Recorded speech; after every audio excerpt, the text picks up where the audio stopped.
Praise Lord, hallelujah. ദൈവത്തെ സ്നേഹിക്കുന്നവർക്ക് നിർണയപ്രകാരം വിളിക്കപ്പെട്ടവർക്ക് സകലവും നന്മയ്ക്കായി കൂടി വ്യാപരിക്കുന്നു. ഇന്ന് നമ്മൾ കേൾക്കുവാൻ പോകുന്നത് ഹോശേയുടെ പുസ്തകത്തിൽ നിന്നാണ്. എന്തുകൊണ്ട് ദൈവം ഹോശയോട് പറയുന്നു തൻ്റെ ജീവിത പങ്കാളി എങ്ങനെയുള്ളവളെ തിരഞ്ഞെടുക്കണമെന്ന്? നമ്മളെയൊക്കെ ഒത്തിരി ചിന്തിപ്പിക്കുന്നതാണ്. പ്രത്യേകിച്ച് നമ്മൾ എല്ലാം അറിയാമെന്ന് പറഞ്ഞിരിക്കുന്ന ചിലർ അറിയാത്തതുപോലെ നടിക്കുന്ന ഒരു അധ്യായത്തിൻ്റെ ഒരു കണ്ടൻ്റാണ് ഹോശയുടെ ജീവിത ചരിത്രത്തെ നമ്മൾ ഈ പുസ്തകത്തിലൂടെ ദൈവം നമുക്ക് കാണിച്ചു തരുന്നത്. അൾട്ടിമേറ്റ്ലി ദൈവത്തിൻ്റെ ഒരു സ്നേഹം, ദയ, വിശ്വസ്തത, മഹാകരുണ നമ്മളെ ഏറ്റവും കൂടുതൽ വിളിച്ചു കാണിക്കുവാൻ ആഗ്രഹിക്കുന്നതാണ്. കാരണം നമ്മൾക്ക് ഏറ്റവും മാന്യവും ശ്രേഷ്ഠവുമെന്ന് നമുക്ക് തോന്നുന്നത് ദൈവത്തിൻ്റെ മുൻപിൽ അറപ്പാകുന്നു. എന്നാൽ മനുഷ്യന് അറപ്പെന്ന് തോന്നുന്നത് ദൈവം പറയുകയാണ്, നീ അതിനെ സ്വീകരിക്കണമെന്ന്. ഇത് ദൈവസഭയിൽ നടക്കുന്ന കാര്യമാണോ? ഹല്ലേലൂയ. എന്നാൽ താൻ ഈ ചെയ്യുവാൻ പറയുന്നത് ദൈവമക്കളെ സംബന്ധിച്ച് ദൈവവും നമ്മളും തമ്മിലുള്ളൊരു ബന്ധത്തെയാണ്. എപ്പോഴും അറിയാം, വിവാഹം ഒരു പുരുഷനും സ്ത്രീയും തമ്മിൽ വിവാഹം കഴിക്കുമ്പോൾ അതിൻ്റെ യഥാർത്ഥമായത് നമ്മളെ വിളിച്ചറിയിക്കുന്നത് ദൈവവും കാന്തനും കാന്തയും തമ്മിലുള്ള ആ ആർദ്രമായ സ്നേഹത്തെക്കുറിച്ചാണ്. നമുക്ക് പലപ്പോഴും ഇത് മനസ്സിലാക്കാൻ ബുദ്ധിമുട്ടുണ്ടായിരിക്കും. അടുത്ത തലമുറയോട് ആരിത് പറഞ്ഞു കൊടുക്കും? എന്തുകൊണ്ട് ദൈവം ഹോശയോട് ഒരു വേശ്യയെ വിവാഹം കഴിക്കുവാൻ പ്രേരിപ്പിച്ചത്? ഹോശയുടെ അധ്യായങ്ങൾ നമ്മെ ഒത്തിരി ചിന്തിപ്പിക്കും. കാരണം നമുക്ക് പലർക്കും അത് അക്സെപ്റ്റ് ചെയ്യാൻ പറ്റത്തില്ല. ഇതിങ്ങനെ എന്തുകൊണ്ട് അത് ചെയ്യുന്നു, ഇത് യാഥാർത്ഥ്യമാണോ എന്ന് പോലും നമ്മുടെ ഹൃദയത്തിൽ തോന്നിക്കത്തക്ക രീതിയിലാണ് ഈ അധ്യായം. ഇങ്ങനെയും ഒരു അധ്യായം ബൈബിളിൽ ഉണ്ടോ എന്ന് വരെ നമുക്ക് ചിന്തിക്കാം. ഈ അധ്യായം ദൈവം ഇസ്രായേലിനെ ദൈവത്തെയും തമ്മിലുള്ള ആഴമായ സ്നേഹബന്ധത്തെ കാണിച്ചു തരുന്ന ഇതൊരു യൂണിക് ചാപ്റ്ററാണ്. ഇതൊരു യൂണിക് അധ്യായങ്ങളാണ് ഇതിൻ്റെ അകത്തുള്ള ഓരോ അധ്യായങ്ങളും. നമ്മൾ ഇതിലേക്ക് കടന്നു ചെല്ലുമ്പോൾ വിശ്വാസത്തിൻ്റെ ആഴത്തിൽ ദൈവത്തിൽ ആശ്രയിച്ചു പോകുന്ന അഭിഷിക്തനായ ഹോശയോടാണ് ദൈവം കൽപ്പിക്കുന്നത്. ദൈവത്തിൻ്റെ ഇഷ്ടം ഹോശയെ അറിയിക്കുകയാണ്. കാരണം താൻ ഏറ്റവും ദൈവത്തോട് അടുത്തിരിക്കുന്നത് കൊണ്ട്, തൻ്റെ പ്രിയപ്പെട്ട ഒരു അഭിഷിക്തനായതുകൊണ്ട്, പ്രവാചകനായതുകൊണ്ട് ദൈവത്തിന് വളരെ എളുപ്പമായിരുന്നു ഹോശയോട് ഇത് പറയുവാനായി. കാരണം വരും കാലത്തിൽ ഇതുപോലെയുള്ള അനുഭവങ്ങളിലൂടെ, പിന്മാറ്റത്തിലൂടെയും മ്ലേച്ഛതയിലൂടെയും ദൈവത്തെ മറന്നു നടക്കുന്ന ജനമുണ്ടെന്ന് താൻ കണ്ടതുകൊണ്ട് ഇസ്രായേൽ ജനത്തെ കണക്റ്റ് ചെയ്യുവാനായി ദൈവവുമായിട്ടുള്ള ബന്ധവും ഇപ്പോൾ നമ്മളും ദൈവവുമായിട്ടുള്ള ബന്ധത്തെയും ഒക്കെയും കാണിക്കുവാനായി ഹോശയുടെ ജീവിതത്തിലൂടെ ദൈവം ഈ കാര്യം നമ്മളെ ഓർമ്മിപ്പിക്കുന്നു. ലോകത്തിൽ കളങ്കപ്പെട്ട് നഷ്ടപ്പെട്ടു പോയ ഒരു ജീവിതം ജീവിക്കുന്ന വ്യക്തിത്വത്തെ തൻ്റെ പ്രാണസഖിയായി കൂടെ ചേർത്തുകൊള്ളാനാണ് ദൈവം ഹോശയോട് പറയുന്നത്. നമ്മളെ ഒത്തിരി ചിന്തിപ്പിക്കുന്നു. ഇത് നമ്മുടെ നെറ്റി ചുളിപ്പിക്കാനല്ല, മറിച്ച് ഇസ്രായേലിൻ്റെ അവസ്ഥയെ ദൈവം പുറത്തെടുക്കുകയാണ്. അവർ ദൈവത്തെ മറന്ന് തൻ്റെ ജഡാഭിലാഷം ചെയ്യുവാൻ, തങ്ങളുടെ മനസ്സ്, ഞങ്ങളുടെ സെൽഫ് പറയുന്നത് കേട്ടുകൊണ്ട് ഇസ്രായേലിൻ്റെ സൃഷ്ടാവിനെ മറന്നിട്ട് അവർ ലോകത്തിലേക്ക് തിരിഞ്ഞപ്പോഴേ ദൈവം അവരെ മടക്കിക്കൊണ്ടുവരാനെ പലപ്പോഴും ആഗ്രഹിക്കുകയാണ്. അവരുടെ പെറുപെറുപ്പുകൾ, അവരുടെ മനംമാറ്റങ്ങൾ, അവരുടെ ആഗ്രഹങ്ങളെ കണ്ടുകൊണ്ട് ദൈവത്തിന് എത്രമാത്രം വേദനിച്ചു. നമ്മളെയും പലപ്പോഴും നമ്മളായിരിക്കുന്ന അവസ്ഥകളിൽ പലപ്പോഴും നമ്മൾ ദൈവത്തെ മാറി നടക്കുമ്പോൾ, ദൈവത്തെ അറിഞ്ഞിട്ടും അറിയാതെ നടക്കുമ്പോൾ, നമ്മൾ പിന്മാറിപ്പോകുമ്പോൾ ഇതുപോലെ തന്നെയാണ് മുടിയനായ പുത്രനെ തിരിച്ചു കൊണ്ടുവരുന്ന ആ ദൈവസ്നേഹം ഇന്നും അത് നിലനിൽക്കുന്നു. ഹല്ലേലൂയ. കർത്താവ് നമ്മളെ ഒത്തിരി സ്നേഹിക്കുന്നു. അത് താമസിക്കരുത്. അവർ ദൈവത്തെ മറന്ന് തൻ്റെ ജഡാഭിലാഷം ചെയ്ത് ബോധിച്ച ദൈവങ്ങളെ ആരാധിക്കാൻ തുടങ്ങിയപ്പോൾ ഇങ്ങനെ സംഭവിക്കാൻ ഇടയായത് അനേക കാരണങ്ങളുണ്ടായിരുന്നു. ഹല്ലേലൂയ. ഹോശേയുടെ പുസ്തകം 1-ാം അധ്യായത്തിൻ്റെ 2-3 വാക്യങ്ങൾ നമ്മൾ വായിക്കുമ്പോൾ, യഹോവ ഹോശയെ മുഖാന്തരം സംസാരിച്ചു തുടങ്ങിയപ്പോൾ യഹോവ ഹോശയോട്, നീ ചെന്ന് പരസംഗം ചെയ്യുന്ന ഒരു ഭാര്യയെയും പരസംഗത്തിൽ ജനിച്ച മക്കളെയും എടുക്കാം. ദേശം യഹോവയെ വിട്ടുമാറി കഠിന പരസംഗം ചെയ്തിരിക്കുന്നുവല്ലോ എന്ന് കൽപ്പിച്ചു. അങ്ങനെ അവൻ ചെന്ന് ദിമ്മയിമിൻ്റെ മകളായ ഗോമറിനെ പരിഗ്രഹിച്ചു. അവൾ ഗർഭം ധരിച്ച് അവനൊരു മകനെ പ്രസവിച്ചു. ഹല്ലേലൂയ. യഹോവ അവനോട് ചെന്ന്, ഇസ്രായേൽ ദൈവം വിതയ്ക്കും എന്ന് പേർ വിളിക്കാം. ഇനി കുറേ കാലം കഴിഞ്ഞിട്ട് ഞാൻ ഇസ്രായേലിൻ്റെ രക്തപാതകങ്ങളെ യേഹു ഗ്രഹത്തോട് സന്ദർശിച്ച് ഇസ്രായേൽ ഗ്രഹത്തിൻ്റെ രാജ്യത്വം ഇല്ലാതെയാക്കും. അന്നാളിൽ ഞാൻ ഇസ്രായേൽ താഴ്വരയിൽ വച്ച് ഇസ്രായേലിൻ്റെ വില്ലൊടിച്ച് കളയുമെന്ന് അരുളി ചെയ്തു. അവൾ പിന്നെയും ഗർഭം ധരിച്ച് ഒരു മകളെ പ്രസവിച്ചു. യഹോവ അവനോട് അവൾക്ക് ലൊരുഹമ, കരുണ ലഭിച്ചവൾ എന്നു പേർ വിളിക്കാം. ഞാൻ ഇനി ഇസ്രായേൽ ഗൃഹത്തോട് ക്ഷമിപ്പാൻ തക്കവണ്ണം അവരോട് ഒട്ടും കരുണ കാണിക്കുകയില്ല. ഹല്ലേലൂയ. ദൈവമക്കളെ, എത്രമാത്രം ഈ സ്ത്രീ വിശ്വാസവഞ്ചനം കാണിക്കുകയാണ് ഹോശയോട്. എന്നിട്ട് പോലും ദൈവം ഹോശയോട് പറയണം, നീ അവളെ വീണ്ടും കൈക്കൊള്ളണം. അവൾ വേശ്യയാണെന്ന് അറിഞ്ഞിട്ട് പറയണം, നീ അവളെ വിവാഹം കഴിക്കണം. അവൾ ലോസ്റ്റാണ്, ലോകത്തിലിരിക്കുന്ന അമ്മയും ജഡാഭിലാഷത്തിൽ ജീവിക്കുന്ന, പക്ഷെ നീ അവളെ വിവാഹം ചെയ്യണം. നമ്മളെയും ഇതുപോലെ ലോകത്തിൻ്റെ ചേറ്റിൽ, കുണ്ടറയിൽ 107 സങ്കീർത്തനത്തിൽ പറയുന്നു, നമ്മൾ കുഴിയിൽ കിടന്നു, ചേറ്റിൽ കിടന്നു, അവിടുന്നെല്ലാം നമ്മളെ വിളിച്ച് വേർതിരിച്ച് ആഴത്തിൻ്റെ ഡെപ്ത് ഓഫ് ദ പിറ്റിൽ കിടന്ന ഓരോരുത്തരെയും അമ്മയുടെ 51 സങ്കീർത്തനത്തിന് 5 വാക്യത്തിൽ പറഞ്ഞു, അമ്മയുടെ ഗർഭപാത്രത്തിൽ നിന്ന് ജനിക്കുന്ന ഓരോ കുഞ്ഞും പാപത്തിലാണ് ജനിക്കുന്നത്. അതിനുശേഷം നമ്മുടെ പിന്മാറ്റങ്ങൾ, നമ്മുടെ അവസ്ഥകൾ, നമ്മൾ കടന്നു പോകുന്ന ഓരോ സാഹചര്യങ്ങൾ, ദൈവത്തെ മറന്ന് മനുഷ്യൻ ചെയ്യുന്ന എല്ലാ കൈവേലകളെയും ഹല്ലേലൂയ ദൈവം നോക്കിക്കൊണ്ടിരിക്കുകയാണ്. അവനവൻ്റെ വചനത്തെ അയച്ച് അവരെ സൗഖ്യമാക്കി അവരുടെ കുഴികളിൽ നിന്ന് അവരെ വിടിച്ചു. സങ്കീർത്തനം 107 വാക്യം. ഇതുപോലെ കുറേ വാക്യങ്ങൾ ഈ അധ്യായത്തിലുണ്ട്, ഈ 107 സങ്കീർത്തനത്തിൽ. അങ്ങനെ ഇസ്രായേൽ മക്കൾ തങ്ങളുടെ സൃഷ്ടാവിനെ മറന്ന് അടുത്തുള്ള രാജ്യങ്ങളിലെ കൾച്ചറുകളും ദൈവങ്ങളെയും അവർ സ്വന്തമാക്കി സ്വന്തം ജീവിതത്തിൽ അവരെ ആരാധിക്കാൻ തുടങ്ങിയപ്പോൾ നമ്മുടെ ദൈവത്തിന് കോപം ജ്വലിക്കുകയാണ്. നമുക്കറിയാം, പുറപ്പാട് പുസ്തകത്തിൽ കാണുന്നുണ്ട്, അവർ താമസിച്ചപ്പോൾ മോശ ഇറങ്ങി വരുവാൻ താമസിച്ച കാളക്കുട്ടിയെ ഉണ്ടാക്കിയതും അതിനെ അവർ ദൈവമായിട്ട് പൂജിക്കാൻ ഇടയായതുമൊക്കെ നമുക്ക് അറിയാവുന്നതാണ്. എന്നാൽ ദൈവം ഹോശയോട് കൽപ്പിക്കുന്നത്, നീ പോയി മറ്റൊരു വ്യക്തിയെ സ്നേഹിച്ച് ജീവിച്ച ഒരു സ്ത്രീയെ നീ വിവാഹം കഴിക്കണമെന്ന്. ഹല്ലേലൂയ. മറ്റൊരു വ്യക്തിയെ സ്നേഹിച്ചു, നീ അവളെ സ്നേഹിച്ചു, നീ അവളെ കൊണ്ടുവന്ന് ഭവനത്തിൽ ഭാര്യയാക്കി, പക്ഷെ അവൾ വീണ്ടും നിന്നെ വിട്ടു പോയി. എന്നിട്ടും പറയാണ്, നിന്നെ സ്നേഹിക്കാൻ അവൾക്ക് പറ്റുന്നില്ല, അവൾ വീണ്ടും പോയി, അവളെ പിന്നെയും നീ തിരിച്ചു കൊണ്ടുവരണം. ആ മഹാദയ, ആ കരുണ, ആ സ്നേഹം. 3 അധ്യായത്തിൻ്റെ 1 വാക്യത്തിൽ പറയുന്നു, അനന്തരം യഹോവ എന്നോട്, ഇസ്രായേൽ മക്കൾ അന്യദേവന്മാരോട് ചേർന്ന് മുന്തിരിയിടങ്ങളിൽ ഇഷ്ടപ്പെട്ടിട്ടും യഹോവ അവരെ സ്നേഹിക്കുന്നത് പോലെ നീ ഇനിയും ചെന്ന് ഒരു ജാരനാൽ സ്നേഹിക്കപ്പെട്ട് വ്യഭിചാരിണിയായിരിക്കുന്ന സ്ത്രീയെ സ്നേഹിച്ചു കൊണ്ടിരിക്കുക എന്ന് കൽപ്പിച്ചു.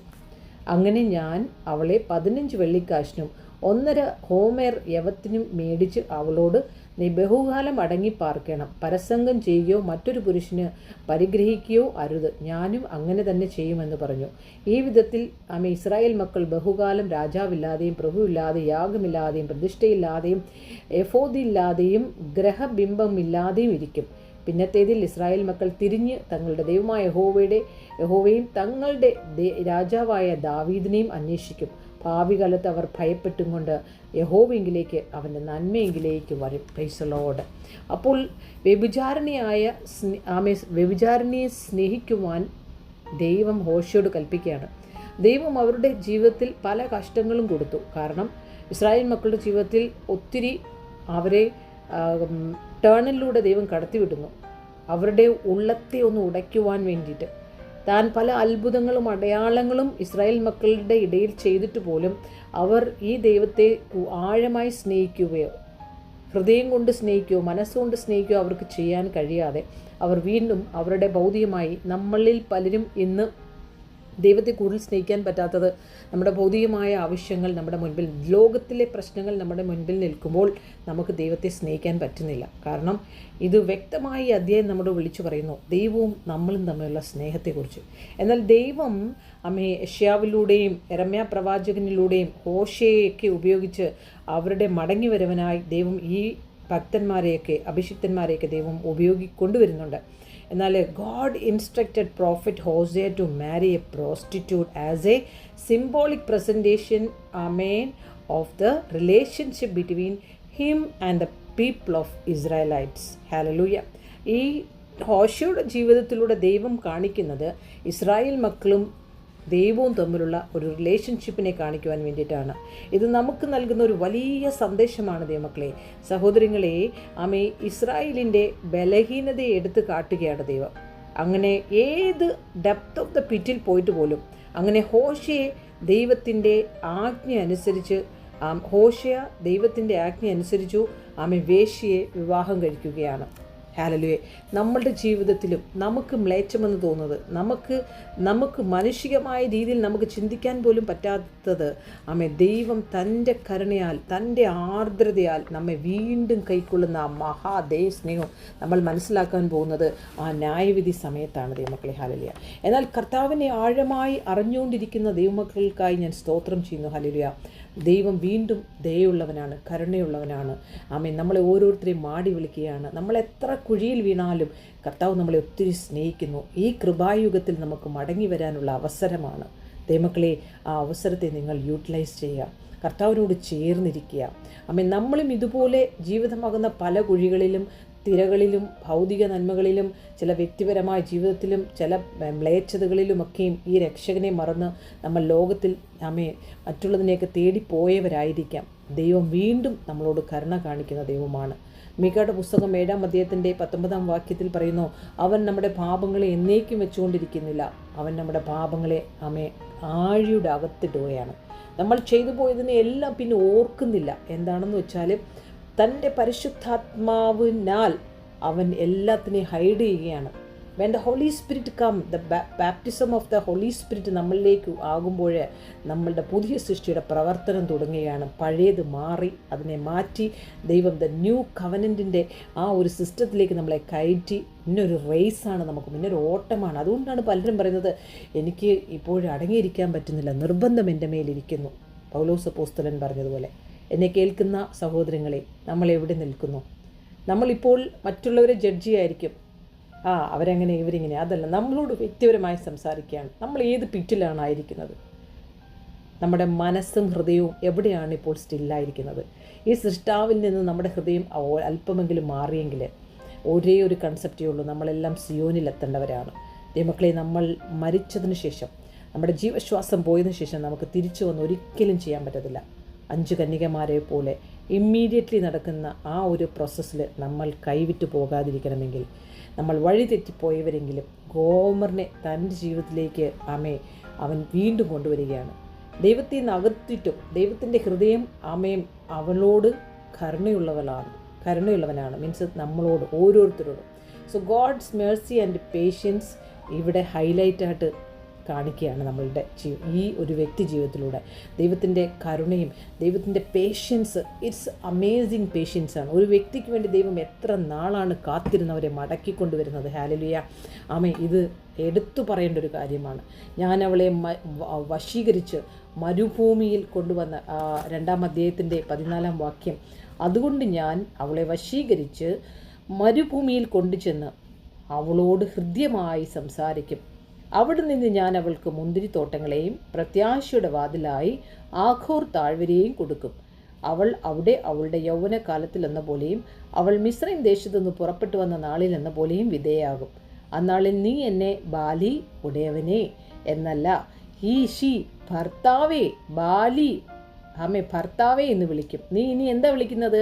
ഉടയവനെ എന്നല്ല വിളിക്കുന്നത്, ബാലി എന്നല്ല വിളിക്കുന്നത്, ഈശി എന്ന് വിളിക്കും. എന്ന് പറഞ്ഞാൽ ഉടയവനെ എന്നല്ല, ആ റിലേഷൻഷിപ്പ് മാറി ഇനി നീ എന്നെ ഭർത്താവേ എന്ന് വിളിക്കും. യഹോവയുടെ അരുളപ്പാട്. Praise the Lord. നമുക്ക് ലഭിച്ച ഭാഗ്യമാണ് ദൈവമക്കളെ. സങ്കീർത്തനത്തിൽ പറയുന്നു, ആ സങ്കീർത്തനത്തിൽ ഇപ്രകാരമാണ് പറയുന്നത്, ദാസിമാരുടെ കണ്ണ് തൻ്റെ യജമാനനിലേക്ക് ഇരിക്കുമ്പോൾ നമ്മൾ ദാസന്മാരുമല്ല, നമ്മൾ ദൈവമക്കളാകാനുള്ള ഭാഗ്യം ലഭിച്ചവരാണ്. ഇത്രമാത്രം ശ്രേഷ്ഠമായൊരു ഭാഗ്യം ലഭിച്ച ജനം ഈ ലോകത്തിൽ എവിടെയുണ്ട്? 1 കോടി റാണിയുണ്ടെങ്കിൽ ഈ ഒറ്റ റാണിയെ ദൈവം തിരഞ്ഞെടുത്തെങ്കിൽ, നമ്മളെ ഓരോരുത്തരെയും കർത്താവ് തിരഞ്ഞെടുത്തെങ്കിൽ, നമ്മളെക്കുറിച്ചുള്ള ദൈവത്തിൻ്റെ സ്നേഹം എത്രയാണ്! മനുഷ്യരെ നോക്കരുത്. നമ്മൾ ദൈവത്തെ കണ്ട് ഇറങ്ങിയെങ്കിൽ, ദൈവത്തെ നമ്മൾ സ്നേഹിക്കുന്നുവെങ്കിൽ, നമ്മളെ കർത്താവ് ഒത്തിരി സ്നേഹിക്കുന്നു.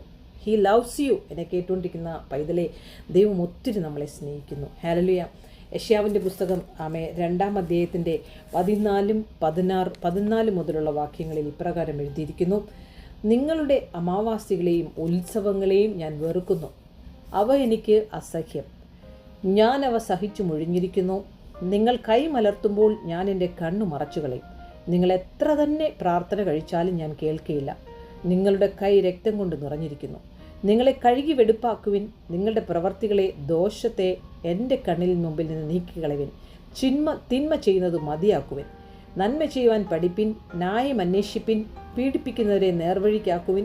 അനാഥന് ന്യായം നടത്തിക്കൊടുപ്പിൻ. വിധവയ്ക്ക് വേണ്ടി വ്യവഹരിപ്പിൻ. വരുവിൻ, നമുക്ക് തമ്മിൽ വാദിക്കാമെന്ന് യഹോവ അരുളി ചെയ്യുന്നു. നിങ്ങളുടെ പാപങ്ങൾ കടിൻ ചുവപ്പായിരുന്നാലും ഹിമം പോലെ വെളുപ്പിക്കും. രക്താംബരം പോലെ ചുമപ്പായിരുന്നാലും പഞ്ഞി പോലെ ആയിത്തീരും. നിങ്ങളുടെ മനസ്സ് വെച്ച് കേട്ടനുസരിക്കുന്നുവെങ്കിൽ ദേശത്തിലെ നന്മ അനുഭവിക്കും. മറുത്ത് മത്സരിക്കുന്നുവെങ്കിലോ നിങ്ങൾ വാളിനിരയായിത്തീരും. യഹോവയുടെ വായ് അരുളി ചെയ്യുന്നു. ഹല്ലേലൂയ. ആമേൻ. വിശ്വസ്ത നഗരം വേശ്യയായി തീർന്നിരിക്കുന്നത് എങ്ങനെ? അതിൽ ന്യായം നിറഞ്ഞിരിക്കുന്നു, നീതി വസിച്ചിരിക്കുന്നു. ഇപ്പോഴോ കൊലപാതകന്മാരായിരിക്കുന്നു. ഹല്ലേലൂയ. അപ്പോൾ ദൈവത്തിൻ്റെ ആ വിഷമം ഒന്ന് നോക്കിക്കേ. മനുഷ്യരെ ഉണ്ടാക്കിയിട്ട് ഇത്രമാത്രം കഷ്ടപ്പാടിലൂടെ ഇരുന്ന ജനത്തെ, അടിമത്തത്തിൻ്റെ ജനത്തെ വിടിവിച്ച് താൻ കൊണ്ടുവന്നിട്ട് പോലും ദൈവജനം മനുഷ്യനെ മറന്ന് നടക്കുമ്പോൾ ദൈവത്തിൻ്റെ ആ വേദനയൊന്ന് ഓർത്തു നോക്കിയേ. ഇസ്രായേലിൻ്റെ വഞ്ചന ദൈവത്തെ വീണ്ടും വീണ്ടും കരുണ കാണിക്കാനുള്ള ദൈവത്തിൻ്റെ ആ മനസ്സിനെയാണ് കാണിക്കുന്നത്. ഹല്ലേലൂയ. ഈ പ്രോഫറ്റായ ഹോശേയ ഗോമർ എന്ന വേശ്യയെ ഭാര്യയായി സ്വീകരിക്കുന്നത് ചുറ്റും അവളുടെ പിന്മാറ്റം ഈ ഹോശയെ ഒത്തിരി വേദനിപ്പിക്കുന്നുണ്ട്. അതുപോലെ തന്നെ ഗോമർ ഈ പ്രവാചകൻ്റെ ജീവിതത്തിൽ വഞ്ചന ചെയ്ത് മറ്റു പുരുഷന്മാരുമായി ജീവിതം രസിച്ചു പിന്നെയും അവൾ പോകാൻ തുടങ്ങിയിട്ടും ഇസ്രായേലും ഇതുപോലെ തന്നെ സ്വന്തം ദൈവത്തെ മറന്ന് അന്യദൈവങ്ങളെ ആരാധിക്കാൻ തുടങ്ങിയപ്പോൾ ഹല്ലേലൂയ ഇതേപോലെ ഒരു വേദനയാണ് ഉണ്ടായത്. തന്നിൽ നിന്നും മാറിപ്പോയി യൂണിറ്റിയിലേക്ക് വന്നതിന് ശേഷം വിട്ടുപോകുന്ന ആ ഒരു സാഹചര്യത്തെ ദൈവം ഒത്തിരി വേദനിക്കുന്നു. ദൈവത്തിൻ്റെ ഹൃദയത്തെ, ദൈവവുമായിട്ടുള്ള ബന്ധം നമ്മുടെ വർദ്ധിക്കട്ടെ.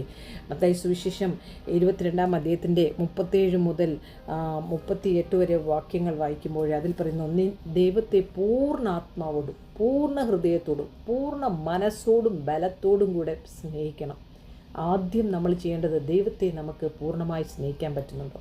നമ്മുടെ ഹൃദയം പൂർണ്ണമായി 24 hours വേറെ ഒരു ചിന്തയും ഇല്ലാതെ എൻ്റെ കർത്താവിൻ്റെ നാമം മഹത്വപ്പെടുന്നത്, അതാണ് you are in Christ. You are filled with Holy Spirit because his will is happening inside you. Hallelujah. അല്ലാതെ മാമോനെയും ദൈവത്തെ ഒരുമിച്ച് കൊണ്ടുപോകാൻ പറ്റത്തില്ല. ഇന്ന് പകൽക്കാലത്തിൽ ദൈവത്തിൻ്റെ ഒരു ഭയം നമ്മുടെ മേൽ വ്യാപരിക്കട്ടെ. ദൈവം തൻ്റെ മക്കളെക്കുറിച്ച് ആഗ്രഹിക്കുന്നത് ഇങ്ങനെയാണ്. ആമേൻ. ഹോശേയ പുസ്തകം 1-ാം അധ്യായത്തിൻ്റെ 2-ാം വാക്യത്തിൽ നമ്മൾ വായിച്ചു, ഇറ്റ് വാസ് വെരി ഡിഫിക്കൽട്ട്. ഹോശേയ്ക്ക് ഈ ഒരു കാര്യം വളരെ ഹൃദയത്തിൽ വേദനയുണ്ടാക്കുന്നൊരു കാര്യമാണ്. യഹോവ ഹോശയോട് പറയണ, യഹോവ ഹോശയോട് നീ ചെന്ന് പരസംഗം ചെയ്യുന്ന ഒരു ഭാര്യയും പരസംഗത്തിൽ ജനിച്ച മക്കളെയും എടുക്കാമെന്നാണ്. സ്തോത്രം. It is very difficult. Go take a woman of whoredoms and children of whoredoms. Hallelujah. So യെശയ്യാവിൻ്റെ പുസ്തകം 1-ാം അധ്യായത്തിൻ്റെ 4-ാം വാക്യത്തിലൊരു, അയ്യോ പാപമുള്ള ജാതി, അകൃത്യഭാരം ചുമക്കുന്ന ജനം, ദുഷ്പ്രവർത്തിക്കാരുടെ സന്തതി, വഷളായി നടക്കുന്ന മക്കൾ, അവരെ യഹോവയെ ഉപേക്ഷിച്ച് ഇസ്രായേലിൻ്റെ പരിശുദ്ധനെ നിരസിച്ച് പുറകോട്ട് മാറിക്കളഞ്ഞിരിക്കുന്നു. ഇനി നിങ്ങളെ അടിച്ചിട്ട് എന്ത്? നിങ്ങൾ അധികം പിന്മാറുകയുള്ളൂ. തല മുഴുവനും ദീനവും ഹൃദയം മുഴുവനും രോഗവും പിടിച്ചിരിക്കുന്നു. അടിതൊട്ട് മുടി വരെ ഒരു സുഖവുമില്ല. മുറിവും ചതവും പഴുത്ത വ്രണവും മാത്രമേ ഉള്ളൂ. അവയെ ഞെക്കി കഴുകിയിട്ടില്ല, വച്ചു കെട്ടിയിട്ടില്ല, എണ്ണ പുരട്ടി ശമിപ്പിച്ചിട്ടുമില്ല. ഹല്ലേലൂയ. എന്നാൽ ക്രിസ്തുവിലേക്ക് കടന്നു വരുമ്പോൾ ആ ദൈവത്തിൻ്റെ ആ മാറാത്ത സ്നേഹം, ഹല്ലേലൂയ. യെശയ്യാവിൻ്റെ പുസ്തകം 6-ാം അധ്യായത്തിലും ഇതേ തന്നെ. അവൾ പിന്നെയും ഗർഭം ധരിച്ചൊരു മകനെ പ്രസവിച്ചു. യഹോവ അവനോട്, അവൾക്ക് ലരുഹമ, കരുണ ലഭിക്കാത്തവൾ എന്ന് പേർ വിളിക്കുക. ഞാൻ ഇനി ഇസ്രായേൽ ഗൃഹത്തോട് ക്ഷമിപ്പാൻ തക്കവണ്ണം അവരോട് ഒട്ടും കരുണ കാണിക്കുകയില്ല. അതിൻ്റെ 9-ാം വാക്യത്തിൽ പറയുന്നു, അപ്പോൾ യഹോവ അവന് ലോ അമ്മി, എൻ്റെ ജനമല്ല എന്ന് പേർ വിളിക്കുക. നിങ്ങൾ എൻ്റെ ജനമല്ല, ഞാൻ നിങ്ങൾക്ക് ദൈവമായിരിക്കുകയില്ല എന്ന് അരുളി ചെയ്യുന്നു. എങ്കിലും ഇസ്രായേൽ മക്കളുടെ സംഖ്യ അളക്കുവാനും എണ്ണുവാനും കഴിയാത്ത കടൽക്കരയിലെ പൂഴി പോലെ ഇരിക്കും. നിങ്ങൾ എൻ്റെ ജനമല്ല എന്ന് അവരോട് അരുളി ചെയ്യുന്നതിന് പകരം നിങ്ങൾ ജീവനുള്ള ദൈവത്തിൻ്റെ മക്കൾ എന്ന് അവരോട് പറയും. ഹല്ലേലൂയ. നമുക്ക് ലഭിച്ചിരിക്കുന്ന ഭാഗ്യമൊന്ന് നോക്കിക്കേ. ഹല്ലേലൂയ. നഷ്ടപ്പെട്ടു പോയതിനെ തേടി വരുന്ന ആ അപ്പൻ്റെ സ്നേഹത്തെ ഒന്ന് കണ്ടാട്ടെ ദൈവമക്കളെ. ഹല്ലേലൂയ. ഹോശയായും അവളെ തെറ്റുകൾ വീണ്ടും വീണ്ടും ചെയ്തിട്ടും തൻ്റെ ജീവിത പങ്കാളിയെ വീണ്ടും ആമേൻ ആ പുള്ളിക്കാരത്തി കൊണ്ടുവരുമ്പോൾ കർത്താവിൻ്റെ ആ സ്നേഹത്തെയാണ് കർത്താവ് കാണിക്കുന്നത്. ഗോമറിനെയും ഹോശയുടെയും ജീവിതത്തിലൂടെ നമ്മെ വിളിച്ച് കണ്ടു. ദിസ് ഇസ് ആമേൻ ഈ ഒരു unwavering love of his people and his willingness to forgive and restore. Hallelujah. ആമേ ഹോശയ ചാപ്റ്റർ നമ്മളെ കാണിച്ചു തരുന്നത് ദൈവത്തിൻ്റെയും മനുഷ്യൻ്റെയും അവർ രണ്ടുപേരെയും മനുഷ്യരെ വീണ്ടും യഥാസ്ഥാനപ്പെടുത്തുന്ന ആ ഒരു ദയയെക്കുറിച്ചാണ്. ദൈവത്തിൻ്റെ ക്ഷമ, ദൈവത്തിൻ്റെ ദയ, കരുണ. നമ്മൾ അവിശ്വസ്തരായാലും ദൈവം വിശ്വസ്തനായിരിക്കുന്നു. യോനയുടെ പുസ്തകത്തിലും അധ്യായത്തിലും ഇങ്ങനെ തന്നെ യോനയ്ക്ക് പിന്നീട് മനസ്സിലായി നീ മഹാദയും കരുണയുമുള്ള ദൈവമെന്ന്. ആ ഡീപ്പായിട്ടുള്ള ആ ഒരു വിൽഡർനെസ്സിലൂടെ പോകുമ്പോഴാണ് നമുക്ക് ദൈവത്തെ ആഴമായി കണ്ടുമുട്ടാനിടയാകുന്നത്. ഞങ്ങളിൽ ആരെങ്കിലും ദൈവത്തെ സ്നേഹിച്ചിട്ട് ഒരു വിൽഡർനെസ്സിലൂടെ പോകുന്നുവെങ്കിൽ that means his love compassion നമ്മുടെ വിൽഡർനെസ്സിലൂടെ നമ്മളെ ആഴത്തിൽ നമ്മുടെ അകത്ത് അതിൽ അനുരൂപമാക്കുകയാണ് നമ്മളെ അവൻ്റെ സ്വഭാവത്തോട്. ഒരു ക്രിസ്ത്യാനി എന്ന് പറയുന്നത് അവൻ്റെ സ്വഭാവത്തോട് അനുരൂപമാകുന്നതിനെയാണ്, അല്ലാതെ ഫേമസ് ആകുന്നതിനെയല്ല. നമ്മൾ തിരിച്ചാണ് പിടിച്ചിരിക്കുന്നത്. നമ്മൾ ഫേമസ് ആകുന്നതാണ് ഏറ്റവും വലിയ ക്രിസ്ത്യാനിറ്റി. നോ, അവൻ്റെ സ്വഭാവത്തോട് അനുരൂപമാകുന്നതാണ് ഏറ്റവും വലിയ ഇമ്പോർട്ടൻ്റ് എന്ന് പറയുന്നത്. ദാറ്റ് ഈസ് ഒരുവനെ വളർത്തുവാൻ ആഗ്രഹിക്കുന്നത്, ക്രിസ്തുവിനോട് ചേർക്കുവാൻ, അനുരൂപമാക്കുവാനായി അവരെ സഹായിക്കുന്നത്, അവരെ എൻകറേജ് ചെയ്യുന്നത്, അവരെ ക്രിസ്തുവിലേക്ക് അടുപ്പിക്കുന്നതായിരിക്കട്ടെ നമ്മുടെ ഓരോരുത്തരുടെ ശുശ്രൂഷ. നാം ഓരോരുത്തരും അനേക പാതകളിലും കുഴികളിലും പ്രശ്നങ്ങളിലും വീണുപോയിട്ടുള്ളവരായിരിക്കാം, പിന്മാറിപ്പോയവരായിരിക്കാം, നഷ്ടപ്പെട്ട ജീവിതമായിരിക്കാം. നമ്മെ മറ്റാരും അറിഞ്ഞില്ലെങ്കിലും നമ്മുടെ ഹൃദയത്തെ നന്നായി അറിയുന്നൊരു ദൈവമുണ്ട്. നാം എത്ര ആഴത്തിൻ്റെ കുഴിയിൽ ചേറ്റിലും എത്ര മ്ലേച്ഛതയിൽ കിടന്നാലും നിൻ്റെ സൃഷ്ടാവായ കർത്താവ് നിന്നെ രക്ഷിക്കുവാൻ സന്നദ്ധനാണ്. ഹല്ലേലൂയ. 1 പത്രോസ് 2:9 പറയുന്നു, അന്ധകാരത്തിൽ നിന്നും നമ്മെ എവിടുന്നാണ് നമ്മളെ വിളിച്ചത്? അന്ധകാരത്തിൽ നിന്നും. നമ്മൾ അന്ധകാരത്തിൽ കിടന്ന് നമ്മളെ അത്ഭുത പ്രകാശത്തിലേക്ക് നമ്മളെ വിളിച്ച ദൈവം. ഹല്ലേലൂയ. ഒരു രോഗിക്കാണ് വൈദ്യനെ ആവശ്യമായിരിക്കുന്നത്. ഇന്ന് നമ്മൾ ആരെങ്കിലും നമ്മളെയൊക്കെ കർത്താവ് സ്നേഹിക്കുന്ന സ്നേഹത്തെ ഓർത്ത് സ്തോത്രം. ഹോശേയയുടെ ജീവിതത്തിലൂടെ നമ്മളെ കർത്താവ് ആഴമായ സ്നേഹത്തെ വരച്ചു കാണിക്കുന്നു. ഹല്ലേലൂയ. ദൈവമക്കളെ, ദൈവം വീണ്ടും ദയയും മഹാകരുണയും വിശ്വസ്തനുമായ ദൈവം. He loves every one. Never give up. Don't take it as A grand. Hallelujah. കർത്താവിൻ്റെ സമാധാനം നിങ്ങളോട് കൂടെ ഇരിക്കട്ടെ, പ്രത്യാശ കൂടെ ഇരിക്കട്ടെ. ഹോശേയയുടെ പുസ്തകം നിങ്ങൾ ഓരോരുത്തരും വായിക്കണം. അതുകൊണ്ട് ആരെങ്കിലും മരുഭൂമിയുടെ അവസ്ഥയിലൂടെ കടന്നു പോകുന്നെങ്കിൽ ഇപ്രകാരം നിങ്ങൾ ചിന്തിക്കുക, മുന്തിരിത്തോട്ടങ്ങളെയും പ്രത്യാശയുടെ വാതിലായി ആഖോർ താഴ്വരയും അവൾക്ക് തരും. അവിടെ അവളുടെ യൗവനകാലത്തെ പോലെയും അവൾ മിസ്രൈം ദേശത്തു നിന്ന് പുറപ്പെട്ടു വന്ന നാളെന്ന പോലെയും വിധേയമാകും. അന്നാളിൽ നീ എന്നെ എന്ത് വിളിക്കും? ഭർത്താവി എന്ന് വിളിക്കും. നമുക്ക് ആ ഭാഗ്യം ലഭിച്ചു. നമ്മൾ ഭർത്താവി എന്ന് വിളിക്കാറായില്ല. നമ്മളിപ്പോൾ നമ്മുടെ കാന്തനാണവൻ, നമ്മളെ എൻഗേജ്മെൻറ്റ് ചെയ്തു. പക്ഷേ നമ്മൾ അന്ന് ഭർത്താവാണവൻ, നമ്മുടെ ആത്മാവിൻ്റെ പിതാവായവൻ. ഹല്ലേലൂയ. കർത്താവ് യേശു ക്രിസ്തുവിനോട് നമ്മളെ ചേർത്തിരിക്കുന്നു. നമ്മളെ കർത്താവ് ഒന്നാക്കിയിരിക്കുന്നു. അവൻ്റെ ഇഷ്ടം നമ്മളിലൂടെ വെളിപ്പെടണം. അവൻ്റെ ആഗ്രഹം നമ്മളിലൂടെ സാധിക്കണം.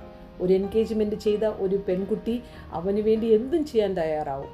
ആ പുരുഷനും അതുപോലെ തന്നെയാണ്. പക്ഷേ വിവാഹം കഴിഞ്ഞതിന് ശേഷം അവരൊന്നാകുന്നു.